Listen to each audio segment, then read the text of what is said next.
Welcome, everyone. I'm so glad you're here to join us. My name is Monica Perez. I'm an editor at Charles Bridge Publishing House, an independent publisher in Watertown, Massachusetts.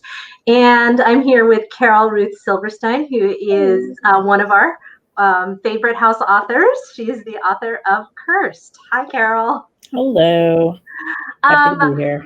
I'm so happy you're here. We're here because of this book. Happy to show off.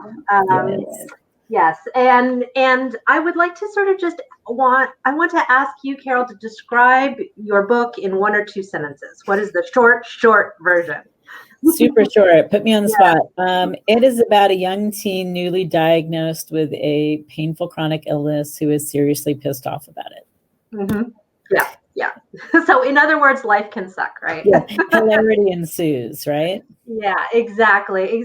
No, but I think one of the things that I found in these, these times, I will not use that unprecedented word, but these kinds of times, it's really stressful, and I find that I'm turning to humor a lot to make it through. If I'm really stressed at the end of the day, I just watch like 5-10 minutes of some stand-up, and that like just really kind of resets me. And I'm wondering, what does humor do for you? How did you approach humor in this book about a very weighty subject? Well, I've always been somebody who is cracking jokes, and I was the one in the family that would make people laugh. I famously make my sister shoot milk out of her nose all the time, which she didn't necessarily, she sort of appreciated, but also didn't appreciate.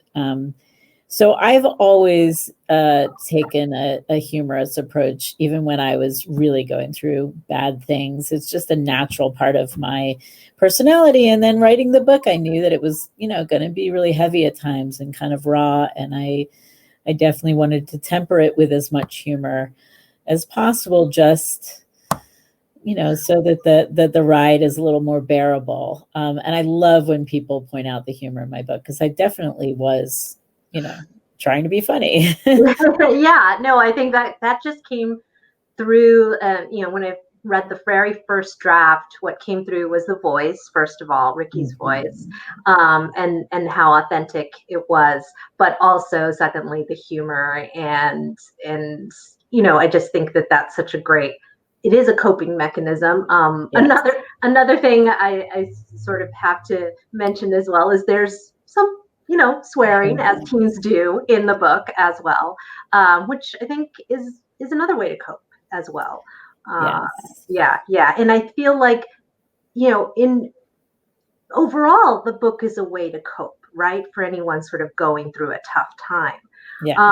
And I'm wondering, is there some feedback or compliment or some letter you've gotten that's like really been particularly memorable?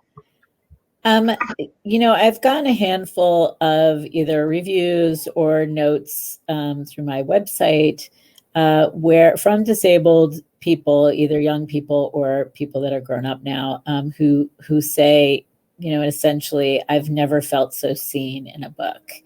And that is really like the highest compliment I think any author can get. Especially an author from a marginalized or underrepresented community. And, some of them are just sort of, oh yeah, I felt really seen. And others are like these really heartfelt, kind of, you can imagine them typing through tears, that they've just never seen themselves reflected. They've never seen chronic pain so honestly portrayed like that. And, those are the favorite ones. There was an early Goodreads review that said it's a book about chronic pain without all the soapy dramatics, and I love that, because I was really going for the kind of anti-inspiration porn, anti-soapy dramatics version of this. So yeah. Well, I mean, what do you think is the problem with that kind of story? I make a point of like I don't want to like do anything negative to any other artist's work. But if you look at Stella Young's TED Talk, I Am Not Your Inspiration, Thank You Very Much. It talks about how a lot of the stories are told through an able-bodied gaze. And it's an able-bodied take on what the life of someone with a disability or chronic illness would be. And, mad love to you guys and the allies, but it's not quite the same. And so you have these heartwarming stories of, look at the kid who's disabled, who the football team let, carry the ball. And isn't that sweet? And it's like, it is sweet in a way, but there's also, that disabled kid has probably done really cool, fun, amazing things. And, let's highlight that, let's highlight his agency, that kind of thing. So, I just didn't want to be drippy and melodramatic and have it, veer into inspiration porn. It's not, it's just right. Sort of a goal of mine to be sort of more real than that. No, that makes a lot of sense. I'd like to sort of ask you, like, how did you come to write this story? How much of it is based on your own experience? Yeah. Just what the process was. Yeah. And, I do talk about that a lot in interviews and stuff. I had a mentor back in the late 90s. First of all, it took me forever. Like, I don't recommend anyone take 2 decades to write a book. But I write on various projects at the same time. And then, work and health and just all sorts of things going on during those 2 decades. But I had a mentor back in the 90s, and Holly Goldberg Sloan, who's a best-selling children's book author now. She was a screenwriter director back then. And as we were getting to know each other, I told her about getting diagnosed with arthritis at 13. She thought it was really interesting and said, yeah, you should write about that. And then it just took me a long time to get the willingness and to find my entry into the story, which I did through a writing exercise in a class a few years later. And then I just began writing scenes that came to me. And I remember telling you, I actually wrote it totally out of sequence, and you were really surprised. Yeah. You said, oh, the plotting is so good. And that's my screenwriting background. And I just wrote whatever came in. I love having an outline, a treatment, a story map. Didn't do any of that for Curse, just wrote whatever came in my head. And, there was some procrastination and other stuff involved, but it was also very raw what I was writing. So I just sort of let it happen naturally. And eventually I had, 300 pages of scenes in no particular orders. And I began to figure out the puzzle pieces and where things went and what things needed to get be gotten rid of, and where I needed bridges from one sequence to another. And somehow I put together the Rubik's Cube. That was the draft that was sent to you. Which I realized during my first big edit, it had a lot of problems. So I must have really wowed you with that voice. I'm like, oh, thank God. But, yeah. Yes, I have to say it was immediately the voice, but even the plotting wasn't like that. To me, it made sense, like that in that first draft, and you could, I think all you want to do is sort of bring forth, the truths more. As an editor, that's what you're looking for, is really to dig deep and find out what the story is really truly about. Did you have like any trouble channeling the voices? Like, I felt as though Ricky and Oliver had the strongest voices, and they were very distinct. What about the rest of the characters, and how did that all come to play? Yeah, you also asked me about what was fiction and what was real life. And it is definitely fiction, but I will say that the setup, this angry, pissed off kid newly diagnosed with arthritis who's sent to live with her dad because it's supposed to be easier and winds up cutting 6 weeks of school, that was actually right out of my life. So, and everything, unfortunately there was no Jenkins in my life. There was no Oliver in my life in that year. And the relationships with Danny, the sister, and Dr. Hunt are relationships I formed much later in life. So the fun thing about YA is you can have it all, be a little bit quicker. So about the voices, the sister's voice, I really kind of not so much that it's my sister's voice, but that relationship between the two sisters is very much like my relationship with my big sis Deb now. And that sort of came pretty naturally. And Mr. Jenkins was one of those characters who started out as, the meanie, the antagonist. And I occasionally will have antagonists sort of knock on the screen and say, hey, I have other ideas for my character. And he was one of those. And I, coming from a family of teachers and knowing a lot of very highly educated and intellectual people, his sort of snooty, very proper voice was not unfamiliar to me. Mm-hmm. So I had a lot of fun with him. And, the rest of them, they just sort of came to me as they came to me. I think those are for me, like the strongest voices.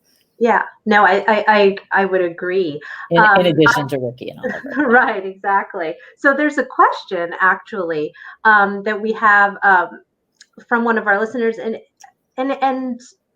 it's about why you chose to write this as a novel and not a memoir. And you kind of addressed this a little bit because you're able to do whatever you want. That's an advantage. But I knew that questioner.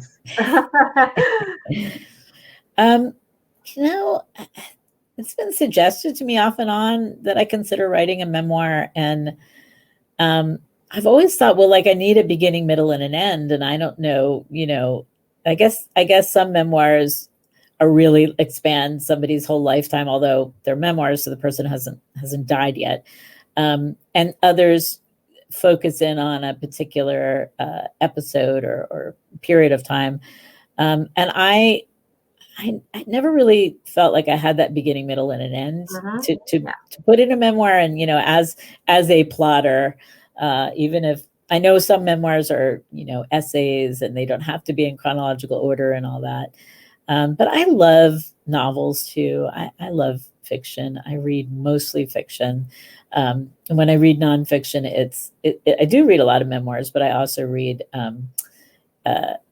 creative nonfiction, that reads like a novel. And so it was just natural for me to want to make a book, and then I could have things happen a little, wrap up a little nicer. I could accelerate some of the lessons I've learned over, the 30, 40 years of having arthritis into, and empower and give my kid agency earlier rather than later. So. Right. Yeah. Exactly. You can actually fit it into the time frame that we have in the book. Would you change anything about the novel at this point? A couple reviewers have sort of dinged me for using ableist language. Mm-hmm. And I'm not exactly sure of all of the instances, but I've been made aware that using words casually like crazy or insane and stuff like that, really not appreciated. It's just sort of among those things that are just kind of not cool anymore. And so if I had it to go back to, I would really look at some of that language and try to use other words. People say what you mean. Don't say I had a crazy day. You can say I had a hectic day or a busy day or a frustrating day. We fall into that's so commonly used right now. And I'm not the language police or anyone else, just for me. Once I'm made aware of something, it's within my power to use there's so many millions of words. I can use words that don't further the stigma of mental illness or neurodiversity. So that's something I would change. Interesting. I don't know that I would change any of the story. I worked so hard on it, which is so weird to say because it felt so hard when I sent you, that those last pages, like, oh my God, I'm not going to be able to change anything. But I think there were many moments. There's always many moments, and you think, that's it. I can't touch it anymore. Yeah. And then you get the copy editing in and the proofreading in, and you can touch it and tweak it. So then I think it becomes a little bit drawn out at the end. Yeah. And then it's hard to finally. Okay. I don't think, I'm sure if I looked through it, I'd be like, oh, I repeated that word. Like there's probably little things I would change. But in terms of the story and the story arcs, I'm pretty happy with the trajectory and how things worked out. I think you and I really worked our butts off and came up with a pretty solid story. And well, it was all you. It was all you. Yeah. How did you approach being edited? Like did you get kind of upset or anxious or what? Well, I've had so long, hearing other people's stories and trying to brace myself and prepare myself for that process. So I think I was really predisposed to try to be as open as possible, especially as a debut novelist. But it's a little nerve-wracking. But as I told you when we first met, I love revising. So it was like, ooh, juicy, editorial letter. Let me just dig into all this good stuff. So it was a pretty, I sort of enjoyed it. And, every author, I think, has that dark moment where they're like, oh my God, my editor doesn't even get what I'm doing. And does she even like this book? I had that so minimally, which I think is really lucky compared to stories I've heard. But I love revising. I love where I get it to a place and then somebody's like, here's how to get it, here's how to make it better. And I'm like, great, sign me up. Let's make it better. Let's make it the best we can. So I'm a reviser. What can I say? That's pretty awesome. I've worked with authors who have said that their favorite part is the revision process, actually. Yeah. And so I'm always happy to hear that. Yeah, writing a first draft is like death to me. It took me 2 decades. Like I can't take 2 decades on every book I write because I won't live long enough. So we have a couple of questions over here. I see there's another from Lee Wind, and it's whether or not you can speak to what the impact of your book would have been on you if you'd been able to read it as a teen. Which is a great question. Yes, well, and he has some wonderful books coming out himself. I'm sure he's having his own author chat. When I was first diagnosed and when I was a teenager back in the dinosaur age, when there was no internet, I actually didn't meet another young person with arthritis until I was 21. And I felt staggeringly alone. I imagine that it's not quite as bad now because there is the internet and there are, chat groups and people you connect with on social media, whatever. But I think it the impact, if I had been able to read Cursed when I was 13, would have been tremendous.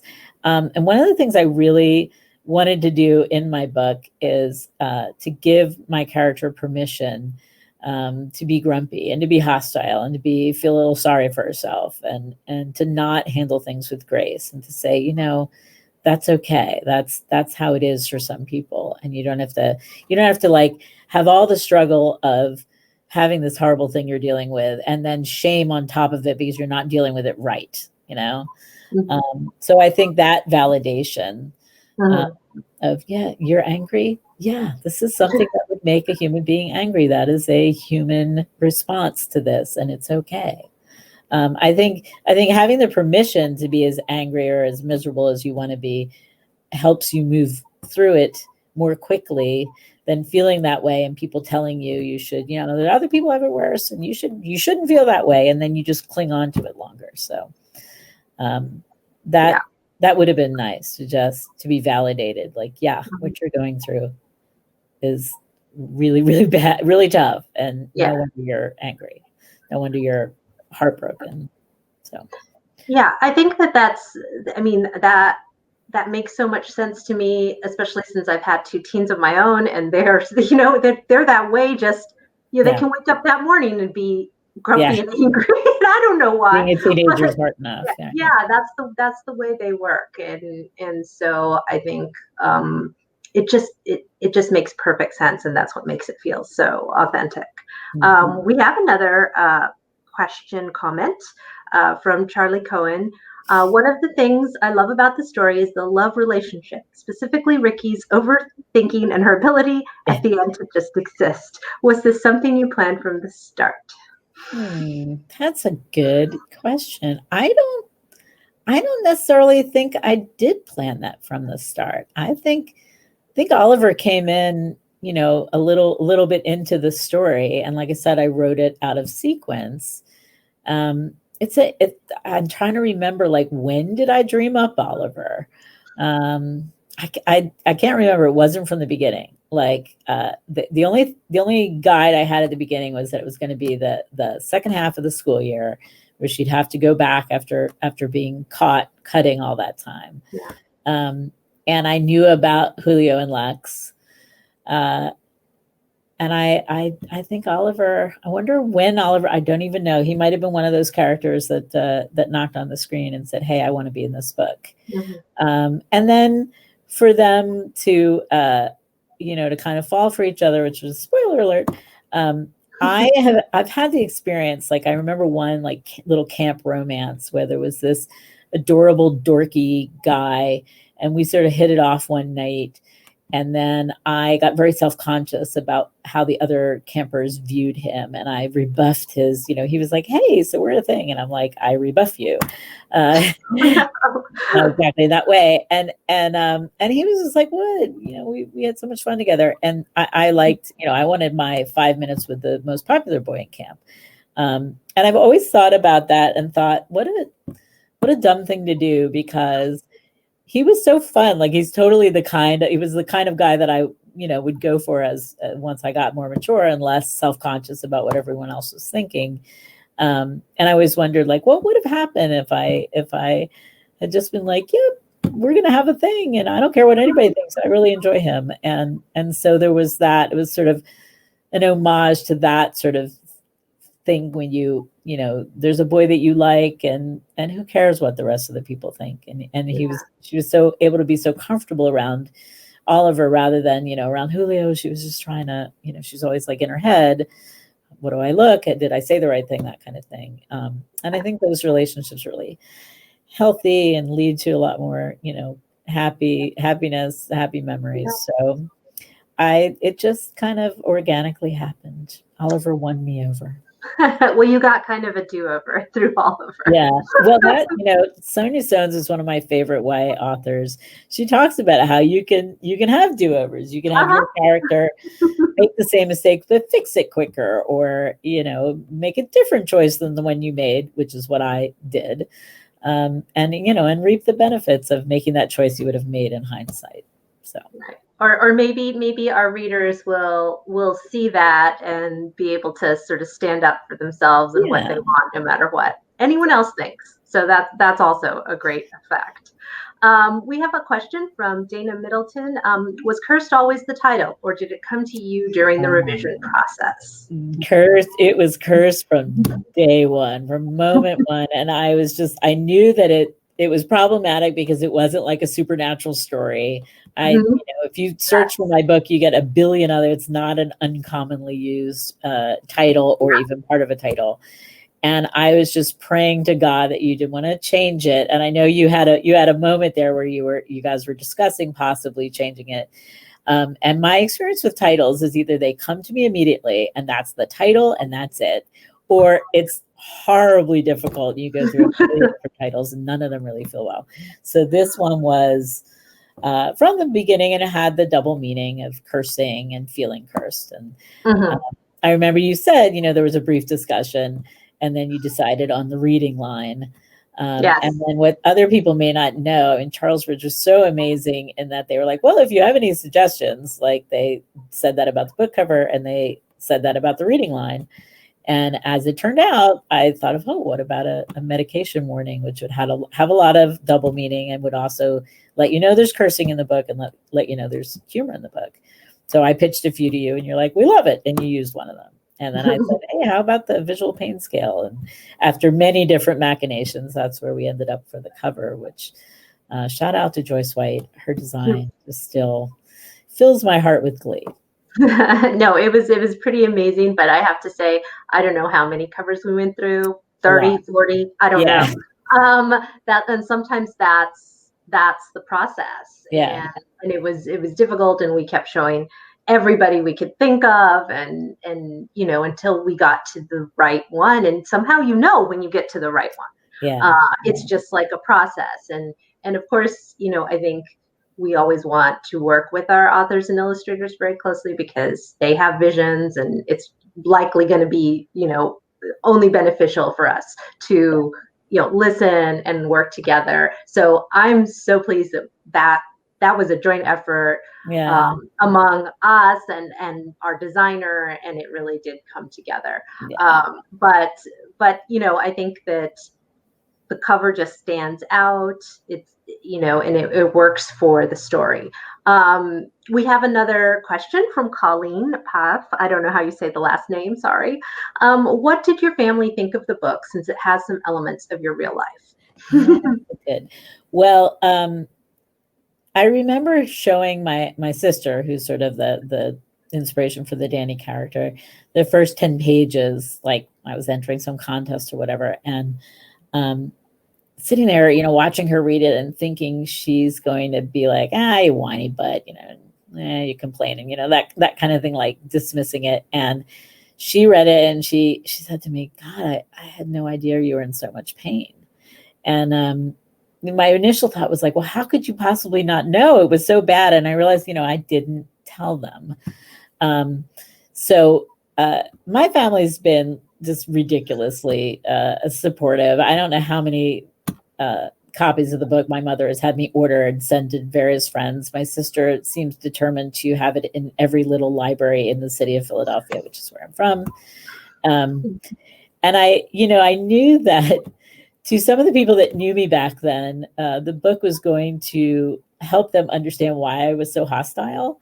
And my dad read an early version and he's like, yeah, I was thinking, why is she such a bitch? Now I know. Thanks, Dad. But it was true. I was pretty difficult. I was sort of notoriously hostile. And then the other thing is that my mom would be, talking to me about the book, and she's like, that scene where you're talking to the doctor, and I'm like, she, Mom, not me. It's not me. It's not me. Remember, it's not me. And she'd say, oh, well, but there weren't cell phones back then. And I was like, Mom, it's present day. It's so it's so hard for them because it is so similar. The things that they knew about, they didn't know what my day was like at school, but they knew, who I was and some of the things I went through. So it's sometimes been a little tough for them to separate that from the reality. But I didn't piss anybody off too badly, That's good. Well, I think it must be sort of I think it's a testament to how universal the themes and the feelings are in the book. It doesn't matter when it happens, it just feels so real. So I'm sure that your family is reacting to that as well. Yeah. And it's really interesting to me, how some of the things that happen, I still can't quite believe really happened. You got away with skipping school for so long. Yeah. How did that happen? Well, it's a little bit of a cheat because I'm not sure it would have been that possible nowadays with everyone having emails and stuff. And so that's why, I created, she changed numbers and stuff. Yeah. So you have to suspend disbelief a little bit there. But yeah. Exactly.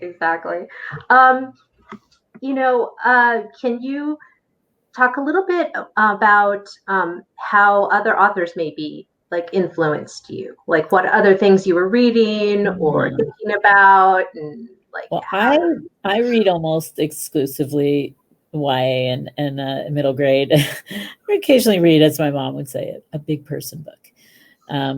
But the three authors who I reached out to blurb my book, which was Sonia Sones, Chris Crutcher, and Holly Goldberg Sloan, who was my mentor back in the day, have been big influences on me, and I've read just about all their books. I think there's a couple books of Chris's that I haven't gotten to yet, if they just wouldn't be so darn prolific. But at the risk of sounding a little big for my britches, I had read The Hate You Give a little while before this, Cursed Sold.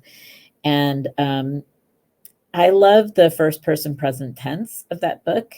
And I felt like I was able to sort of slip into Star's skin for the duration of the book. And then I get to slip back out, But I love the immediacy of it, and I love that the idea of cursed. You can kind of slip into Ricky's skin, and most of the readers are not going to have chronic pain, and they get to slip out like I did with The Hate You Give. I love the first person present tense, so I've read a number of books like that, and that sort of influenced me. I really loved The Sun Is Also a Star. And I'm working on a middle grade novel now that is multi-point of view, and Holly Goldberg Sloan always writes in multi-point of view as well. And I love that technique too. So I think it's hard to do well, but I'm gonna try. Yeah. Yeah. So I read a lot. I read a lot of Laurie Halse Anderson, and I just read a lot of YA, and particularly contemporary realistic, which is what I wrote about. So. Yeah, no, I think you can tell, and definitely for the YA market, that first person is so important. Even in a way, sort of maybe that middle grade isn't, but it just really brings everything home. And I loved sort of I don't think we changed very much about how the book started, and I think that was always the way it started with Ricky telling us exactly, like making her list, and we're hearing from her directly. So that that is sort of the perfect way to get into the story, is just to have that insight into her mind. Yeah, and a lot of teachers will say, don't have your character address the camera and give you all this exposition, but Ricky's list, you can tell right away she's an unreliable narrator. So it wasn't so much, she was giving you some of the details, but the language she used and the way that she rolled them out, I think spoke a lot to not only her voice, but the things about her life that maybe aren't as she sees them, but it's telling to hear how she does see them, and I think that informs. And somewhere along the line, I got the idea of the bookend to do the list at the end of the book, again out of sequence, but it was well into the process. I thought, ooh, I didn't always start it with the list, though. I started it with just range of like conscience. What's the word I'm thinking of? Like a stream of consciousness. Yes, I knew there was a word I was missing. Yes, it was stream of conscience, which was from that writing exercise that I did. So I have a piece of hair in my face. No, but I mean, I think that's the list, I think, was a brilliant idea, and we loved it so much that I don't know if people know this, but the entire first chapter is printed on the case of the book. It's so you cool. can actually read the first chapter by unwrapping your book. Light gray, so you might not be able to see it on Zoom, but that here, but maybe you can. There you go. You can see that it's written there. And I don't know, for me, that just felt like, oh, that's what Ricky would do, is write it out longhand and write all the things that she's feeling. And so that was sort of what we were going for there. I love the printed case. I just, again, the way the book looks kills me. We have a question from Connie Hirschman. She's asking, how did you decide what elements of your life to leave out? And we have another question from Deb Silverstein about, did you ever think of writing it in its actual time? In present day? Well, for the first question, I really drew from that setup. The setup of the story I knew was a really cool setup, and much of the other stuff was made up. So, and there are little beats, little moments, little emotions that come from my personal life, but the rest of it is pretty fictionalized. Like I said, that Jenkins, that didn't happen. One of the things that did happen when I was in eighth grade. That's when the story originally took place, in eighth grade. And I was given the option to be in the graduation or not. And I chose not to be in it. And, I had some regrets about that. So I really knew I wanted Ricky to choose, spoiler alert again, to be in the graduation, despite, maybe limping or whatever. And and I don't know, I try to protect the innocent by doing mostly fiction after that's set up. And my dad is a dentist too, and he did leave for the office before I had to leave for school, and I pretended to be getting ready for school and slept in his bed for the rest of the day. Very exciting. And then Deb, who, just this anonymous visitor to this author chat. Ha, ha, she's my sister. Did I ever think of telling it present day? I might have considered that brief, or no. She asked me if I was telling. What was Deb's question? You might have considered setting it like in the past, like a period. Right. I did. She knows I love writing in the past. I love the 70s. I have a screenplay that I love that took place in the 70s. There's something else I was writing that I know that the 80s are now being featured in YA books, and I have a screenplay that I adapted into a YA novel that takes place in the 80s. But I think with Cursed, it had so much that was going to require a leap of faith from an editor and a publisher. This very potty mouth young teen, and this arthritis, who wants to read about that? I didn't want to be like, and it's also a period piece. I guess I said it in the present because there wasn't a need for it to be in the past. And so I figured, why not make it as much as relatable as possible to today's readers? So that's why I could have had all the fun texting and, yeah, that kind of thing. Right.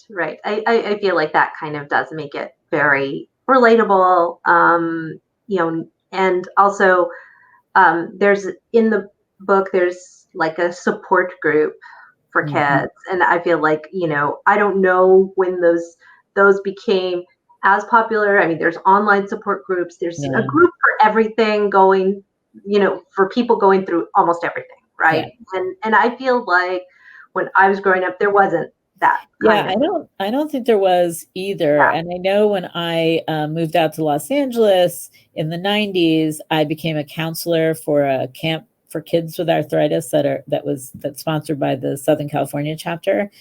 I don't ever remember hearing about that, back when I was a kid, and I did see a doctor at Children's Hospital. I don't remember there being, hey, here's a group you can go to with other kids like you.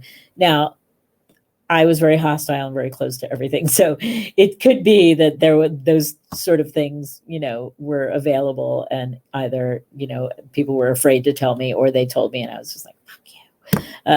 Who knows? We don't know. But I don't remember any of that stuff. So that's another reason that, I think it's easier for kids today, but it's still really hard. Having chronic pain is really hard, no matter what age you are, and having a chronic illness, there's a feeling of otherness that it's really hard to reconcile, and everybody's got something about them where they feel a little, other, but chronic illness is it's tough. Most of your peers are not going to have that element. So. Right. And I mean, and that's another point as to, why the book like that is so important, is to try to understand what other people might be going through. One of my actually favorite things in the book was the bit about the doctor and how it was so important for Ricky to have the right doctor who actually listened to her. And I feel like this is an experience that anyone can go through, actually. Like, you have a doctor that's not really helping you at all because they think they know best, right? Yeah. And so just giving Ricky some agency there. And that's something that I learned with my beloved Bruce Hoffman, my former doctor and now friend. It was the first time that I was like, oh, this is a teammate. We're in this together, and we're communicating and figuring things out. And he's not like the big authority, and I'm the, dumb little sick person, and, just do as I say. And and I've built relationships with doctors ever since. And, if I have a doctor, the new doctor that I see, and there's not that ability to form a partnership, like, I find another doctor. that's not that I don't play that anymore. No. Mm-hmm. So yeah. yeah. No, I really like that. I like the fact that it was Ricky herself who had that, realization that this doctor is not doing anything for me. So I think that was really nice there. I have a question here. Has there been any resistance that we've heard because of the cursing in the novel? And I will say that I have not heard any of that. I've been really particularly proud of that fact because I think everyone sort of who reads the book understands that this is so much the voice of a character who is a real life teen, and that's what happens, and that's how they talk. And it absolutely is true. My daughter is 13, almost 14, so she read Cursed a couple of years ago, right as it was coming out, and like for her, it was like, this is great. I mean, you didn't take this out. You read out. Her friends read it, and so it was definitely a feeling like, oh wow, like some older person actually gets what it's like to be this age teen.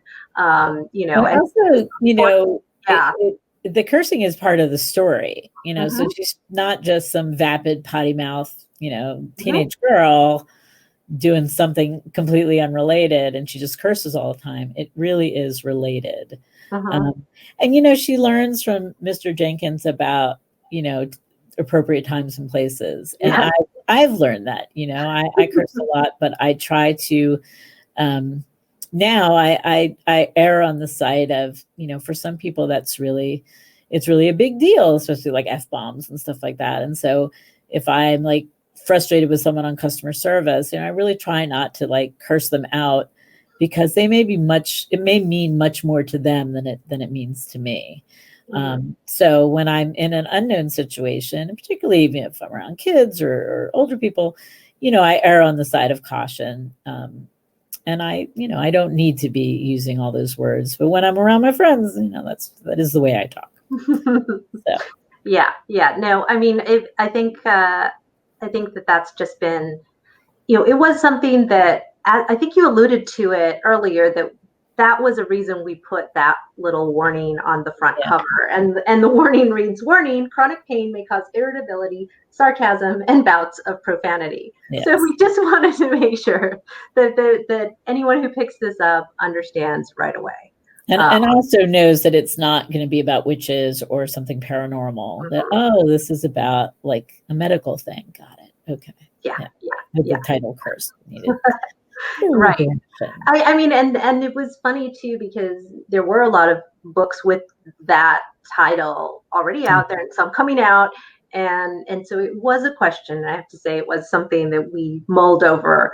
But in the end, really did feel as though it fit, and it worked with the way the novel started and ended. So it was just going to have to be. Yes. We have such a lovely comment from Joseph Taylor, who says, so glad Cursed found the publisher and editor it did. It seems like it ended up in just the right hands. Oh, well, thank you. That is somehow that has my agent, Jen Linan's fingerprints all over it.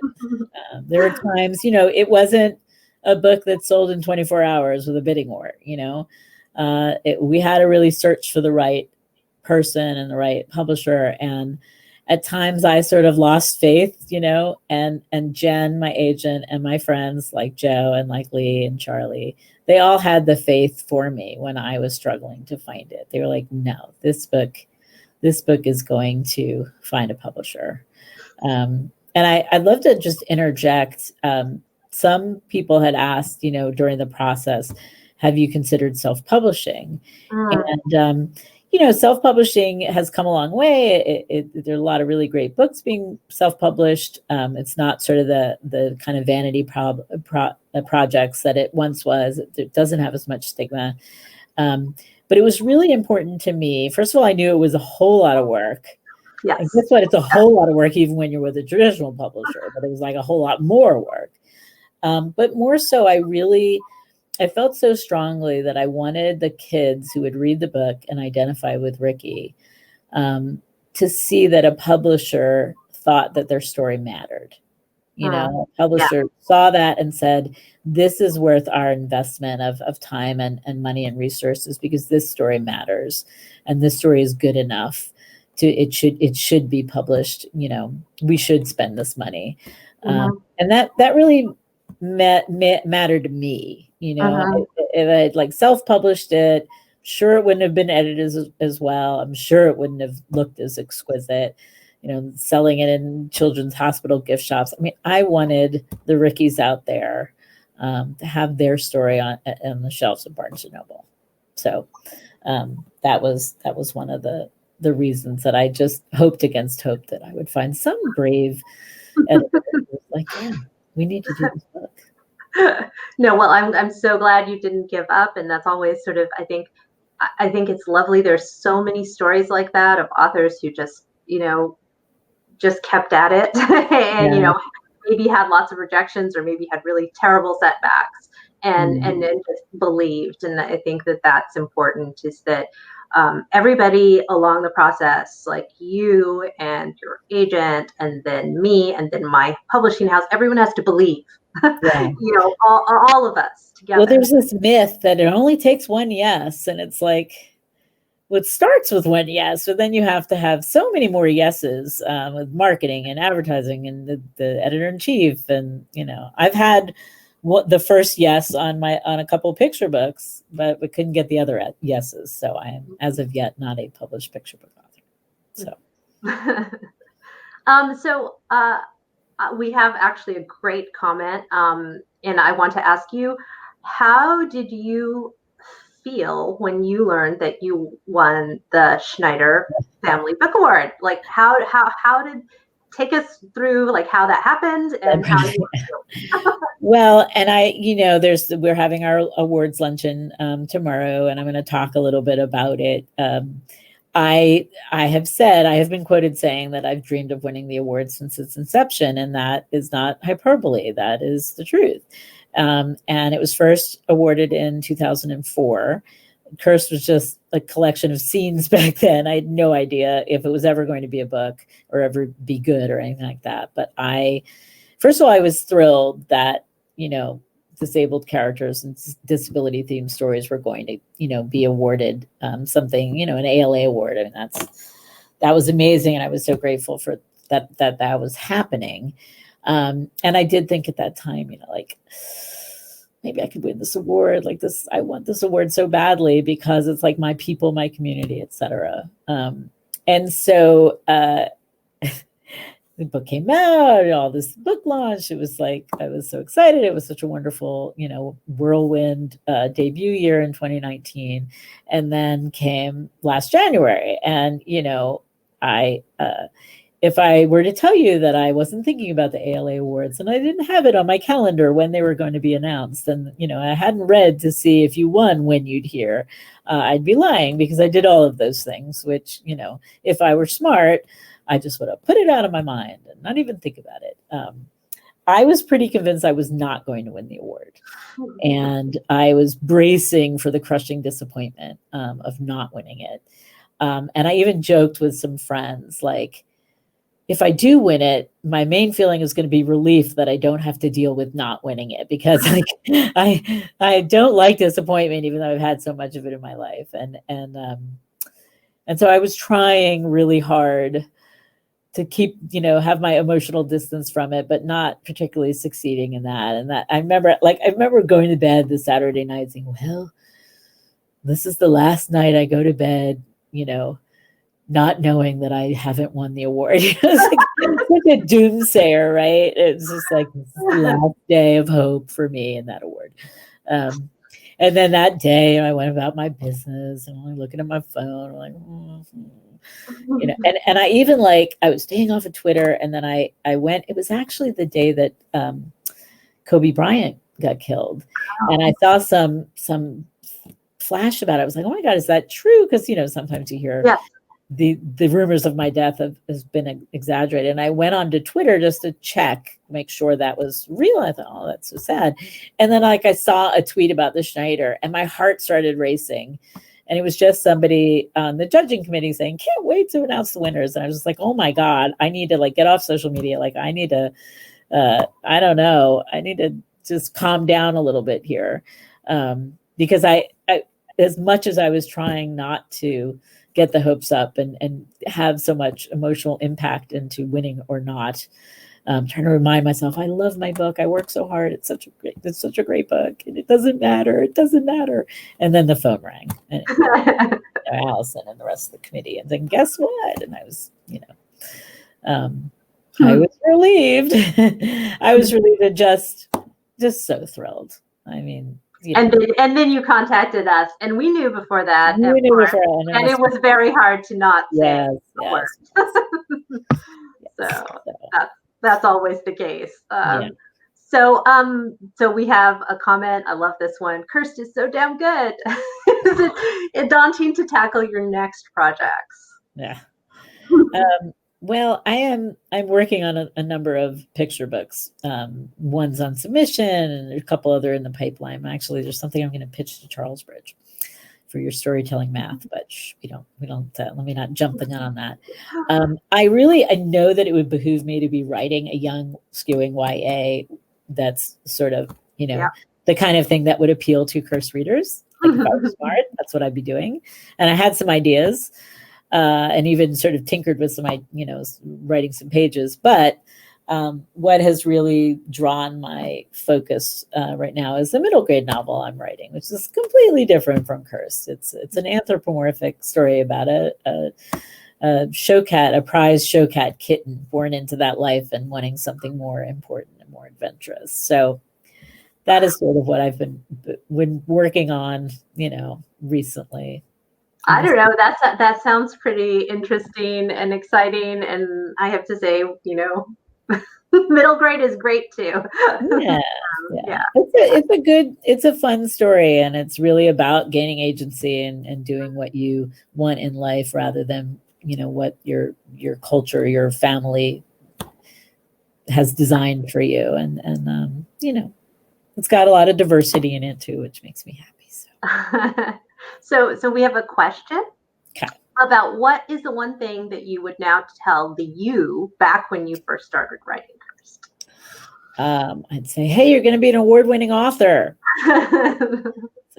Life's going to have a lot of really sucky parts, and your body is just going to be a pain in your butt the rest of your life. But, just stick to it. But I'd also say, get over yourself a little bit, darling. It's really okay. You're okay. You're awesome. Just, don't worry so much about what other people think, and just be comfortable, be your authentic self. And focus on the good stuff, and they'll grow. That kind of thing. So, I think listen to your OT. That's what I'd say. Listen to your OT. Take better care of your upper body. Or you will regret it. So, OTs deal with your hands and arms and shoulders and stuff. Yes. I feel like that's all great advice. Exactly. If we have young watchers, listeners, I would say definitely that's great advice. We all have that perspective looking back, and it's like, the things that we thought were important or mattered, in the end. That's part of the teenage condition too, but it's part of, the adult condition in a lot of ways as well, right? Exactly. We have such a nice comment. Yay, what a great story about finding out about the award. Cursed deserves it, and so do you. So that's a really nice comment there, which I love, and I feel that I wholeheartedly agree. Is there something sort of else that you feel like you want to tell readers, young readers right now, about maybe sort of the kinds of books you think, are worth the time, or whether or not it's just sort of like the blanket, read whatever you can get your hands on? Yeah, I mean, there's so many great books being published, and one of the things that really got me excited about YA, which was, I don't know, a decade ago or so, is that I read M.T. Anderson's Feed. And that just blew my mind, even though it's not the kind of story that I would normally tell. I was just like, wow, I want to be a part of this movement, these books that are coming out now. And you can do ebooks, you can do audiobooks, you can borrow ebooks from the library on your phone. You don't even have to go to the library. You can request things and they'll let you know when it comes up. So I just would encourage everyone to look for books that excite you and that have representation that you're interested in, and read out of your culture and your race and your lifestyle, because it really helps you to just get a much larger understanding of the world. So I would just read everything you can get your hands on. Yeah, no, I think that's great advice. And I would say, like, I have one more question for you. Do you feel like there's, going forward, are you hopeful about more books about disability and illnesses? Yeah, I would, and there are some, and of course I would like to see more own voices books. So for anyone who doesn't understand that, own voices is where the author and the character in the book are part of the same underrepresented group. And there's a lot of different variations on that. Like in my middle grade, there's the main human character is a wheelchair user, and I am technically not a wheelchair user. So it's sort of own voices adjacent. It's disability, but it's not my particular disability. There's a growing movement in my community to just push for more and more own voices books. And I think that we're behind the game a little bit. I think nowadays, most of your books that star, a Black character are going to be written by a Black author. Most, maybe not all of your books with a trans character are going to be written by a trans author. I would not write a book with a Black main character. There are all these other authors out there that can tell that story more authentically, and I'm going to let them have that story. Now I'm going to people my book with all kinds of diversity, because that's what my life is like. That's how I grew up. It's how I live now. But there are many disability books written by able-bodied authors, and some are moms, and some are like doctors or therapists. And we're sort of crossing the threshold of, well, any book, any representation is appreciated because it's so small. There's so little of it. I think we are bridging that gap into let's have more and more own voices so that we get more and more authentic representation. And I'm in a private Facebook group, and we grumble about some books where, according to us, we don't think the representation is terribly accurate. But like all groups of people, disability is so diverse, and my experience of having arthritis could be completely different than somebody else's, and same with any other conditions or illnesses, whatever. But there is a lot of there are a lot of parents of disabled kids who write books about disabled characters, and it's always, they can't help it not be through that able-bodied lens. And there's just, like, I, as a white author, could try my hardest to write a Black character and research and get it beta read and do everything I could, but there's just something different about the lens through which I see the world versus that authentic lived experience. A lot of people are using that term. And, I also likened it to, say there's a white woman who adopted a Black baby, and grew up with a Black baby, and she wants to write a story about a Black child who is adopted into a white family.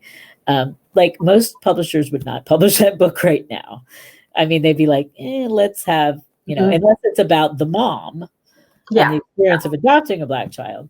But if it's just about the character growing up in this family where his race is different, most publishers would be like, let's have the Black kid who grew up and wrote a book. Let's publish his book.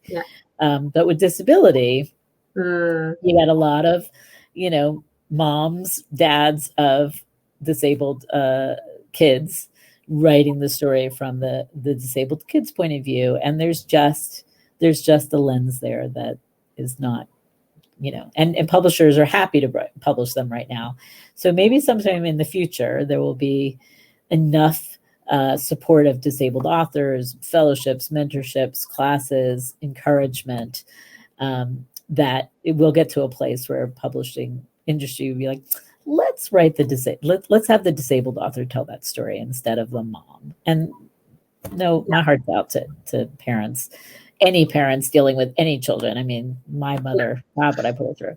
But, it's not a criticism of them. It's a hope for the future for disabled authors like myself. Well, thank you, Karol, and thanks to Karol's mom and dad. Yeah. and sister and all the other, I hope there were people here listening to me rattle on that weren't actually my friends and family, but that's all right.